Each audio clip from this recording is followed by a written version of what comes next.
Hello, our loves. This is Joanne and Elizabeth from World's Cup of Joe. Awaken your soul. This journey is crazy, but my loves, it's also so freaking beautiful. And we love helping beautiful souls shift in their journey. And if you don't know where to start, or you don't know where to look for just starting to feel better because this journey is hard, or if your person's not reaching out, let's say your person has you blocked or your person's running from you. If you're not in communication, I would say start with our 30-day twin flame detox program. That program, my loves, the 30-day twin flame detox program is life-changing. It is life-changing. It will literally hold you, your hand, step by step, in getting into this place of soul and releasing the addictive energy. So many beautiful souls work the detox and their person comes in even way before they finish the 30-day detox. So if you are lost and you are not in communication, that is where I would definitely start.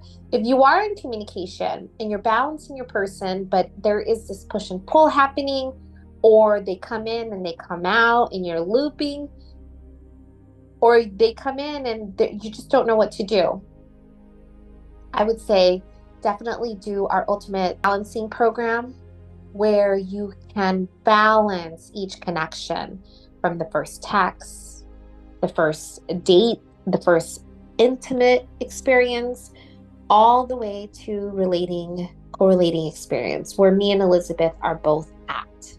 So welcome to all of you beautiful souls who's found us. This is your home for balanced energy, my dear. And we will continue to guide you in this cray-cray, beautiful journey. Go ahead and get started. Go ahead and read the question, love. Here's the question. When you're with your twin flame, can you speak to them like how we journal in third person as an observer, saying, mind is feeling? Note, this language would be normal for my TF who is conscious, and it would only be if we were already interacting and I felt balanced enough to do so. Is this sharing from soul if we have no expectation, preference, or judgment of how they reply? Basically, sharing what's coming up for us in the present moment as the conscious observer rather than identifying with the mind. I'd like to honor my human experience and not feel like I have to walk on eggshells or hide anything, while also always maintaining that witness consciousness and higher 5D awareness as soul. Can I express literally anything as long as I'm in a place where I'm able to stay the neutral observer and not stuck in the story? My intention with this is releasing fear and staying authentic to me, not needing validation from them. And yes, I know this is future in mind, but I know your wisdom will be helpful for me to trust myself. So thank you.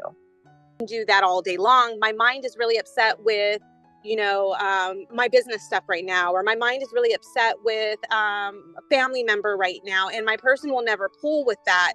But the moment if I told him, like, my mind is really upset with what you just did, pull. This question alone is one that I don't think about, because the question is out of intent to me, because then I'm thinking of how to interact with him regarding him. And so you're right, love. When I do interact with him and I say the mind is doing this, and he will correct me when I'm in mine. He'll say it's mine, it's ego. He'll say things like that. I really wanted to clarify for everybody else, like, you can't do it towards your person still.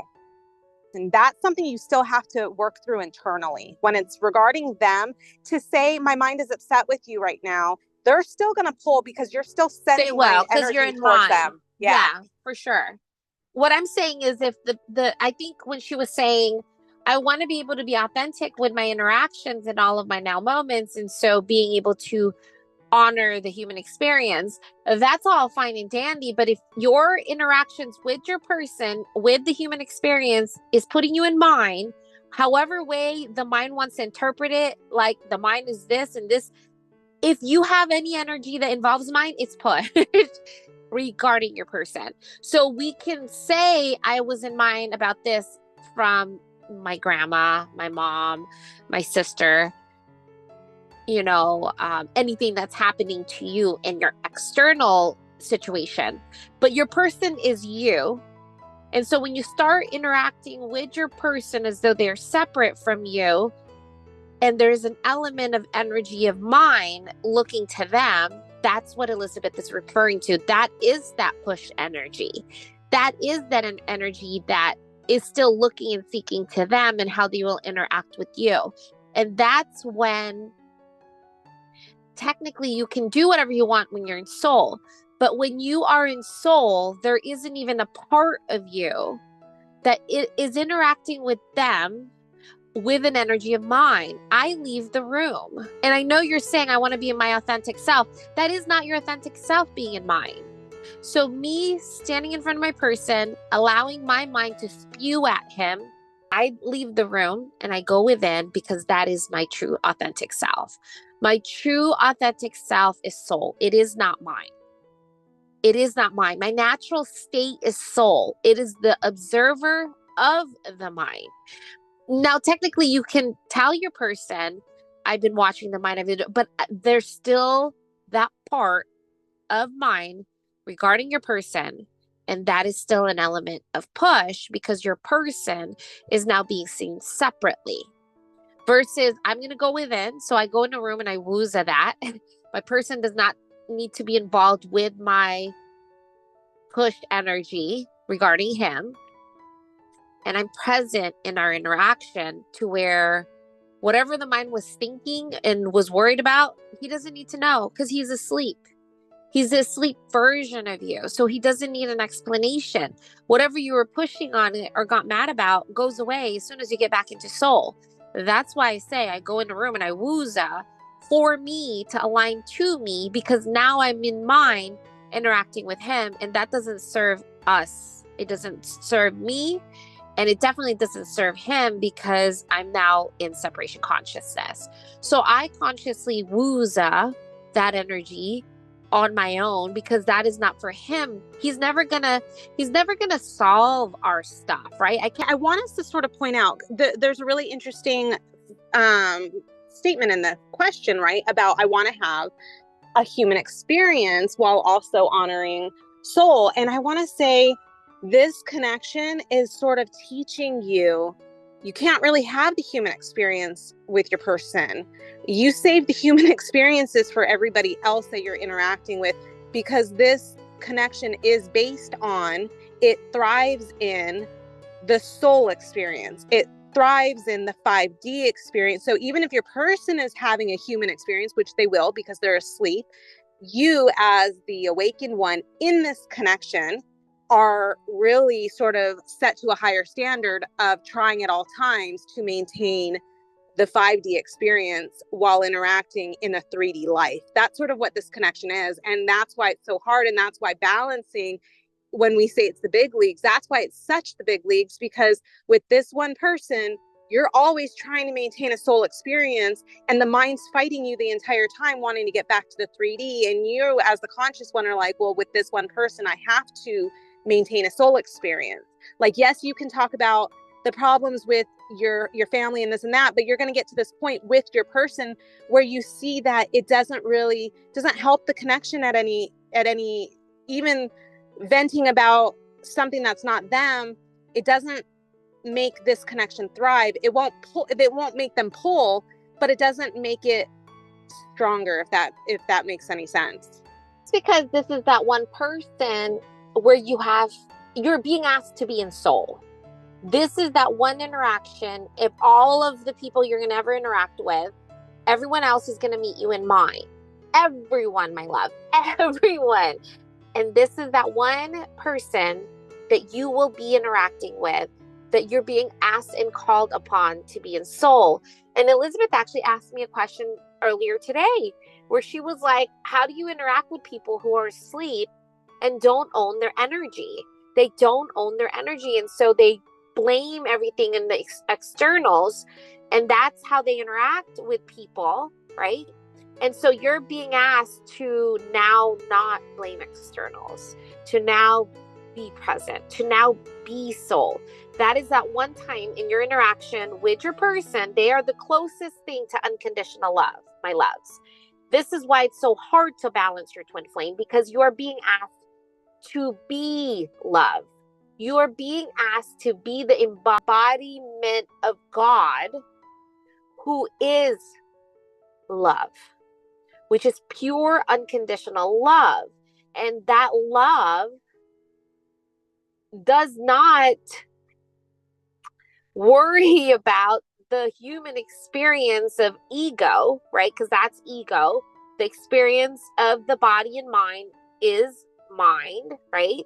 The body and mind is not soul.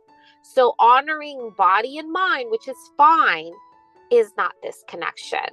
It's the connection is soul, and you're being asked to be in soul because your connection thrives in the energy of soul. And everyone else can be met with mind, including your body, and it does not need that soul energy. It does not need that soul alignment. It's okay to be in mind. It's okay to vent. It's okay to say, man, I was having a hard day. Mine was having a hard day. I could do this with Elizabeth all day and we will be okay. But I think if I'm doing it with my person regarding him, he definitely will not be in the room because I am now looking to him separate from me in our interactions. There's so much to this question. I get it. And it's really, I know this beautiful soul is really trying to learn, how do I walk that fine line? And it's such a good question because I'm sure everybody else who's listening wants to know it too. And that's why I love our channel, Joanne, is because we are telling you, this is how you have to be in the relating experience that everybody is wanting, that one where it's magical, that one where your person never pulls again, that one where your person never ghosts again. And the mind's going to try to fight it. The mind's going to try to say, no, that's not how I want. The mind wants a soulmate connection because that's what it's used to. That's what it understands. That's what it relates to. And we're telling you, no, that's not how this connection is going to thrive. This connection is going to thrive when you can finally get to that place with your person where you never have to be in judgment, where you never have to have expectations, and you never have to have preferences anymore. And the mere question of how do I relate in a human way with my person? Well, we're telling you that's not what is going to make it thrive. You're being asked, you're being challenged in your own journey, your own spiritual journey.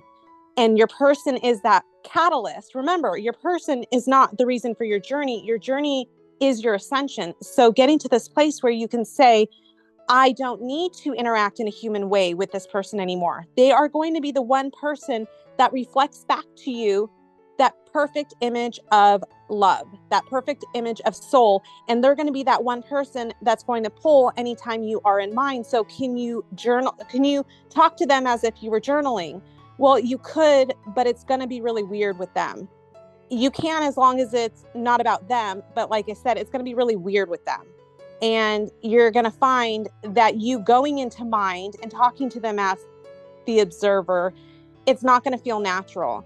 You are going to feel your most natural the more and more you practice, when you can get to that place of soul with them, because you're going to see how their energy responds. And that's the best way to say it. When my person is upset and I'm there being soul with him, his energy reflects so beautifully back to me because I'm being soul. If I'm in that place where I need him to be in mind, I need to be in mind, and I want him to be alongside with me in that, you're going to see his energy is not going to respond in that beautiful, synchronistic, harmonious way. So you're going to start gauging your energy and the things you talk and how you interact based on seeing the reflection of the push and pull, right? Because that's really all they are. They are a gauge. They are a mirror of our own energy. And you're going to see, well, the energy doesn't reflect back to me really the way I feel good when I'm being in my lower scales of mind and watching it that way. That makes sense. I also want to say, when you're interacting with your person, words is automatically already pushed. Words with them regarding them, right? That's what journaling is, right? You're writing mind energy. And so doing journaling on your own is awesome. But using your person as a journal to spew mind energy is push. Does that make sense, love? This is an energetic connection. You're being asked to be in soul, and what you're doing is you're journaling mind energies towards your person, which is not any different than just yelling at them. They don't know. They don't know how energy works. They just know that they could be in your space when you're in soul.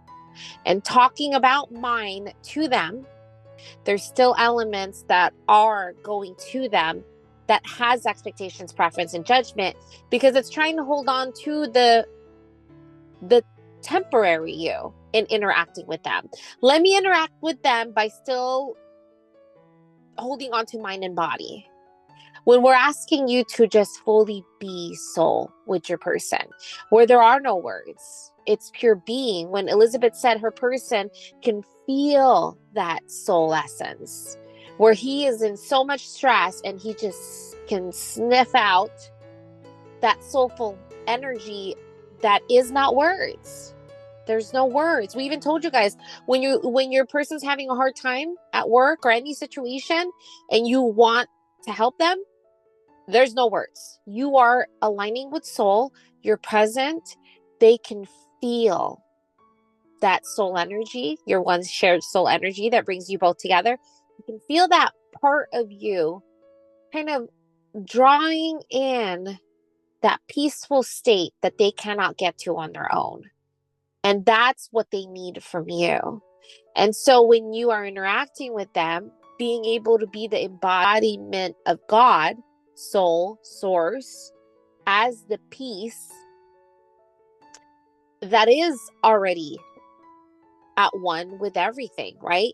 Because God doesn't need to keep telling itself it's God. It already knows it's God. So having to say, that's the mind, I'm soul, and saying that to your person as you're processing soul is still you working through an element of mind. Yeah, that's why we reserve it for journaling, because you're correct in that space of journaling, trying to go going internal. There's nothing spewed out to your person. You're going within.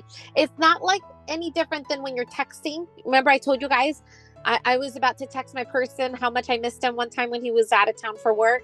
I was typing all this stuff. I was like, I miss you. Life is like crazy without you home. You guys know that's push. But I pulled it in. I delete the message from mine. I knew that was all mine.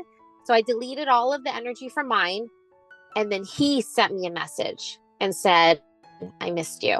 You will have to be the observer that you want to journal. I'm going to be the experience of being the journal without having to explain to my asleep self, even though my person's really awakening, even if your person is awakening, there is still that inner work that does not need to be spoken.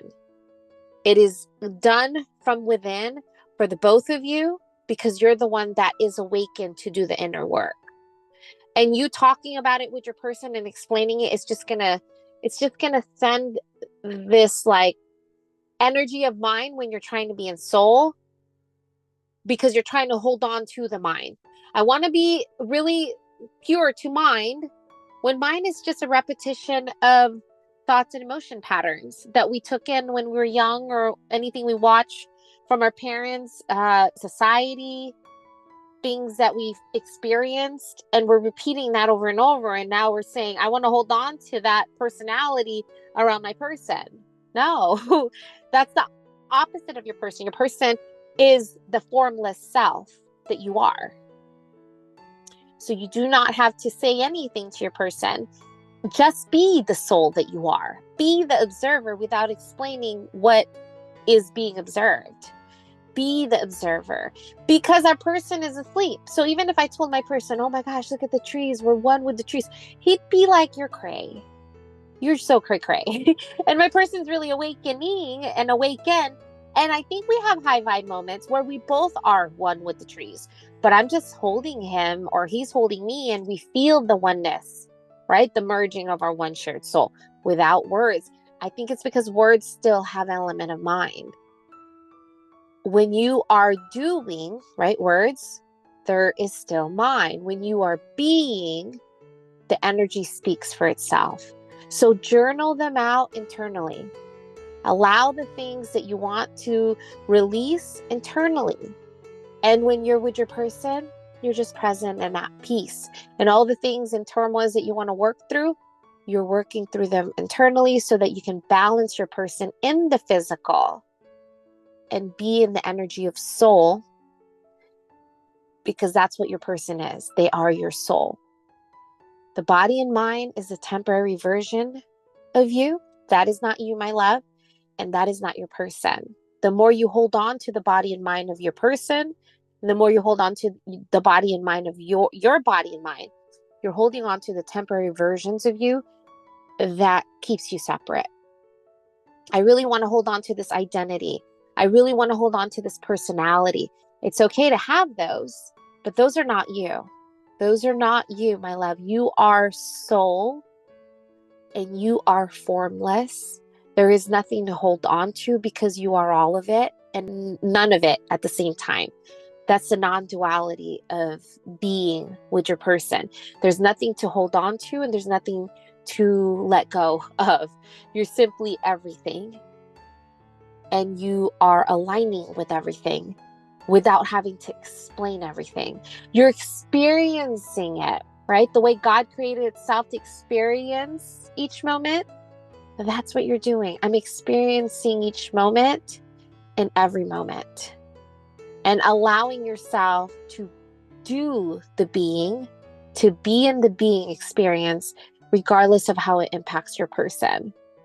It really doesn't matter what your person's thinking and how your person's going to feel towards how you feel. It's still trying to figure out your person in the separation consciousness. When really this is oneness of what is, which is pure soul. You can release the mind, you can release the body, and you can align with the authentic, true version of you. And that's the true you. That is the true you, my love. And then when the mind says, well, I'm not being authentic to myself, you're actually aligning with the false you the more you're trying to hold on to the personality. So be formless, be free, be fully present, be fully aware, be soul, align with soul, release all of the stories from mind, trying to figure it out, how it interacts and correlates to your person. But by just being the soul that you are for you, my love. Man, this was so, so deep. We love you guys so much. We hope you have an amazing day. Bye, love. Bye, love.